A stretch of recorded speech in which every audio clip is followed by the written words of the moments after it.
Season duty có channel là alo lo mất chứ không ai subscribe tin giặc send vet vút kha mẹ đun đại rồi muốn nuông lâu em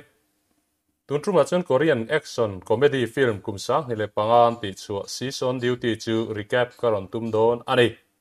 he film hi me detective pakhat a na wanga high school lu ta chan chin ani ya chu nu chuan high school nun chu alo thei hil to a ti du da atuar fo aning thei hle ma se mi pamel thatak atong hlawa aziom phian eti tur chiang nge alua a hlo ting ta em ti I lo thli rang police officer pakhat chu dan lawa pem lut anga changin Japan a thon tur ania a ming chu Jen ani human trafficking boy pui tu mafia hamar man tu ma che chuak an hing heng he mission laklo lai taka chuan hamarami le sa te chuan Jen ni tho pui te chu hanon man tatlat mai long chu chuak tre to sia Jen chuan ti thei dang an nei to lo wang chuan hamar man tur chuan alai toi chu alek chuak tangot mai nei hamar chu tin ma se a in pedu der mai si lawa a hlau lo mel kher mai a ho te chu che thutin ti thum tur chuan a han tia ma se Jen chu a mel that ang chuan in sual lo thiam nek si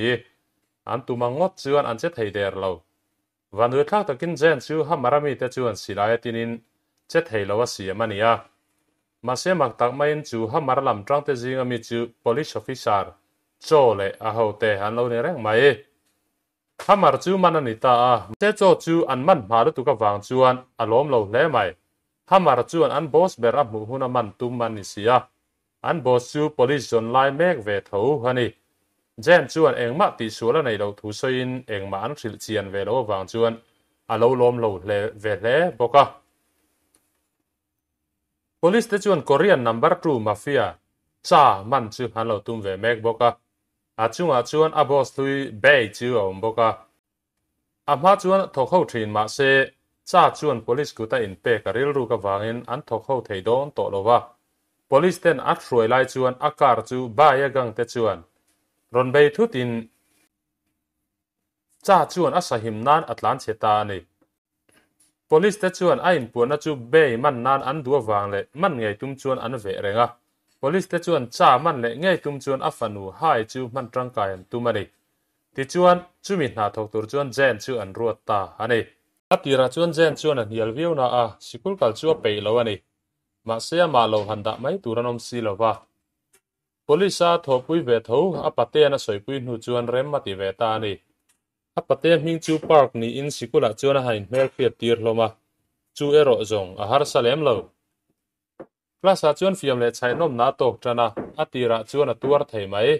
ma se an du aya thuya an ti ta ka chuan a chobar na chu zialin an hmaya a the ta hloma an hlau to hle mai a classmate house tak mai chuan bodyguard a alo roi ve hial boka chun chul lai chuan Jen chuan hai chu kom tlang ne la tum tran ta a ma se hai chu then rual ngai na leng lo takani wangin Jen na chu a sakral mai hai kalvele chuan mi pamel thatak yong chu ron lang halin ani po chu Jen ang boka newcomer ve tho alo ni ani khatna chuan an zirtir tu chuan Jen chu maths problem solve tur chuan a han tia a chan po a sekul lu na masa thiam ber anga zi ani wangani Jen chuan a har sat ngang hle mai em van ei thla takin dara ron ri hlawa sikul ban chuan Jen chu in luat tura a partner sang chuan a hruaya a in luat thar chu hai in bullok ni in hai chu du tokin a en thla thei don ani Jen chu hai chan chin jian a le khabu pe ka ni a zana lo ni a le kha chia lai chuan yong chu abula ron lang vein Jen chuan mak ati hle mai Jen chuan chulai abul mai a chuan in a lo ruwa ve reng mai chu lo ni in misual ho tu fa bei chu tual thana thlen chung changa rin hlelam an ania ma se fin fian na mumal tak police lamin an nei thei lo wangin chuale ani thung police te chuan jela da nge tum chuan fin fian an zong ve reng boka bei chuan ami le sa te chu athil ti zong zong hretu cha zong tur chuan atia cha chu police ne na in puan vai chuan jela tang ngei don si hai chu sikul gang leader nen chuan lo in suala hai chuan a hne lawa neka tum le lai tak chuan yong chuan a ron chan thuai mai chu ba ka hai chu yong nen chuan an om dun lai Jen chuan lo mu ve rengin engemaw anin kara nge in a hreta ani Jen in lokara hon lai chuan gang leader chu lo kalin phubaron la ka ron tuma tun tum chu mi pa ron hruai tlat mai jen chuan a hlau der silo gang ho chuan sikul ban hunai mutur chuan an ron thil nga la hai chuan sikul chunga apa mu chuan makati hle maya cha chuan hai chu a himna tura ramdanga kalpui a ron so malo ni ma se hai chuan a lo hnial thung chu thil chu jen chuan thria in na en zui nga la cha chu lo chuak man tlat man mo tak chuan a zui thuai mai sikul gang ho chuan an ma ni a hlawa wanga tlan chi emon tia man tumina ron ve bok ma se an ni man chi o zong ani lo jen chuan cha chu a hlo ta dai maya a thopui ten hena chuan a report ta thuai mai a pate park ka chuan hai thai theidan tur idea thadeu mai chu hrilin hai be tur chuan an ron tiranga jen chuan a lo chananga ti chuan hai chuan a kom du mai in an ring ta ani atu ka chuan jen chuan hai chu a zui ru deuh renga sikul gang ho chuan a ron pan le ta tlat mai jen la chuan hai chu a mu phak to lo a man moru kher mai le a han khoi deuh nual nu chuan a tlai to hle mai a pate mi tir te chuan hai chuan lo khoi ngei to a ring ani avat hen chuan chung ho chu iong chuan lo ma chon vek mai si an plan a hlo sam ta chutian in sual wang chuan iong chuan a kerek chu ti nine jen chuan a tuam saka chutian in boi pui lai chuan iong a sana chu a ke ti jen chuan a hret heya zana chuan jen chuan iong chu a vei thlut maya nakina chuan iong chu ron lutin a ron kis ta thut mai ma se amu mang lek chu lo ni in atu ka chuan a thopui cho chu ti charang in a ron lang ve hlol maya jen chuan a paten hena complain in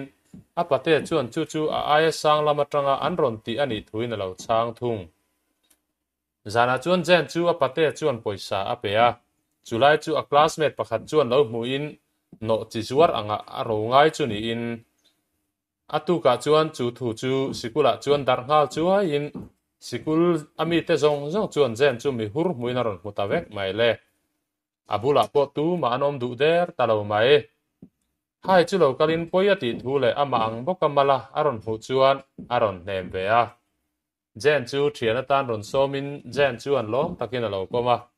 an na ol sampha sot don si klasa chuan matchan exama jen chuan harsa ti hle mai ma se pona tang chuan a pate chuan a lo puya van du thla takin jen chu zirti tu te chuan an man chuak lau mai ti chuan zirti tu te chuan an kowa chu ta chuan a pate nen chuan police an ni thu le an thil ti dan te chu an puang taringot mai ani zana chuan hai chuan a dokana le kha chu huin maka ti hle mai apa chuan korea chu chu san len wang don ani alungai hle maya jen room a chuan ron kalin thileng kim chu aron soya apa chuan atu ka airport apan to don thu te aron thil ta vek mai atu ka chuan jen le thopui te chu airport a in ring phan to le a be yami le sa te chuan lo hre ve in aron pan ve tho mai cha chuan man tre to tia chuan mi pakhat hi bike in aron tlan thu ta cha tlan chu theinan kong aron hong hlau mai chu pa chu tu in asana ha thlawa jen chuan sana chu char thuina han en chian chuan iong sana nge mai kha alo ni atu ka iong ne na in hu chuan a sana chung chang chu zotin iong chuan a phathung ti chuan iong a chan ching lo ngai ven tur chuan a thopui sang chu a hrin hal boka chu ta chuan iong chu ama ang thowa lem chang cha mi le sa hai veng him tur tir alo ni reng mai jen chuan hai hena police officer ani thu te chu a hril veka apa man tuma ron kal ani thu te soi chuan hai chu alom lo hle mai zan kha chu jen chuan a pate chu tu emo hian an vi thu a hreta a rang takin hospital a atan thuaya ma se pate chu an at em awangin mu an phal sak lo thung hospital atanga an le chuan sang chuan hai nen chuan police station lampanin a phur chuaka ma se ba yami le sa te chuan lo bei thutin sang chuan anu pui en kol nan summa mamo awangin a phat san dai chu lo ni in ba yami le sa te chuan hai chuan mun pui lama an ru bo ta dai mai le ti chuan cha chu a fan hum hang chuan an thlen chu don ta ani ba yam hun pui lama chuan cha chu lo karin ba chuan in sual pui a lo chowa cha chuan a chak chuan ho tu pa ni na chu ba la ka tang chuan aneyanga be a chak chuan a fanu chu anei thungang chu ti lai chuan tu emo hian jan chu ron san chuakin be yam hun pui lam chu haron pan ve mek boka cha le be chu lo in sualin cha chuan an hek thua ma se be yami le sa te singa pakhat chuan riau mora tur ta mang chuan alo ka pa cha chu chak talowin be chuan a hne ta apuma chuan a vi sakta hani chu ti lai chuan jan le yong chu lo thlengin in be na ha thleng ta anin be buai lai chuan be chutlan chuakin jan chuan a zuya be yami le sa te chuan yong chu an lo soi sak ron ve thung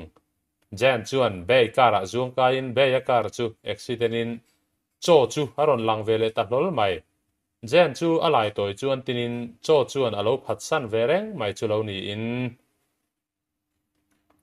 apate vitu po chu tu dang ni lovin cho ngai chu halo ni bok jan chuan vane thak takin cho chu ha tu dol theya lelama pu chuan yong po chuan cha le hai chu alo veng him tluan thei hlau mai bok topa chuan detective cho le sang chu man nan nia cha po chu a thilo hlawa vane thak takin park jen pate po chu ron tha chho ve le ta hlau boka jen chuan amison chu a hlo tlina wang le tu ma thian lo wang chuan alom le mai